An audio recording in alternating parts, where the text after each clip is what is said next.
Gusto ko lang i-explore yon kasi after our hearing, ang dami nagtanong sa akin na totoo ba yun? Wala ba talaga? Paano naman naging cardiac arrest yung bala sa ano? So, hindi tayo pwedeng tumuloy na may black eye ang Pilipinas eh. So kung totoo, ilabas. Kung hindi totoo, i-clear natin.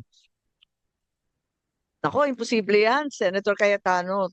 Sang-ayon po ako dito sa sinasabi ni Senator Bato, imposible mangyari yan. Talagang may record yan. Kompleto yung case file ng bawat isa. Ngayon, balikan ko lang yung sa eroplano na chartered plan. Eto nga, yung tail number PRC 5219. Ang kapitan daw nung March 11, Johnny Gulia, Elmo Segovia. Parang pamilyar na nga itong mga pangalan na to. Pati yung flight officers, Wenny Lim, Celce Puedes, and Alinino Santos, Committee Secretary, please take note. Ganito rin yung pinangalanan ni